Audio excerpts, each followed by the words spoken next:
অসহনীয় গরম থেকে স্বস্তি দিয়ে শুক্রবার সকাল থেকে কলকাতা সহ দক্ষিণবঙ্গের জেলাগুলিতে শুরু হয়েছে বৃষ্টি। বৃহস্পতিবার রাত থেকে অল্প স্বল্প বৃষ্টি হলেও শুক্রবার ভোর রাত থেকে কলকাতা সহ জেলায় শুরু হয়েছে দফায় দফায় বৃষ্টি। কলকাতা এবং ২ পরগনায় বজ্র বিদ্যুৎ সহ বৃষ্টির পূর্বাভাস দিয়েছে আলিপুর আবহাওয়া দপ্তর। নদিয়া জেলাতেও বজ্র বিদ্যুৎ সহ বৃষ্টির পূর্বাভাস দেওয়া হয়েছে। শনি এবং রবিবার পর্যন্ত বৃষ্টি বৃদ্ধির সম্ভাবনা রয়েছে। পশ্চিমের জেলাগুলিতে শুক্র শনিবার দিনভর বৃষ্টির সম্ভাবনা রয়েছে।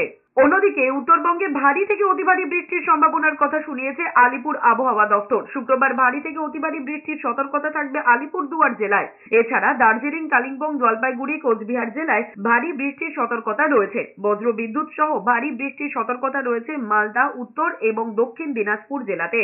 শনিবার ভারী বৃষ্টির সম্ভাবনা রয়েছে দার্জিলিং, আলিপুরদুয়ার, কোচবিহার, জলপাইগুড়ি জেলার বিভিন্ন এলাকায়। কিন্তু আবহাওয়া দপ্তরের পূর্বাভাস অনুসারে দক্ষিণবঙ্গের বৃষ্টি খুব একটা স্বস্তি দিতে পারবে না।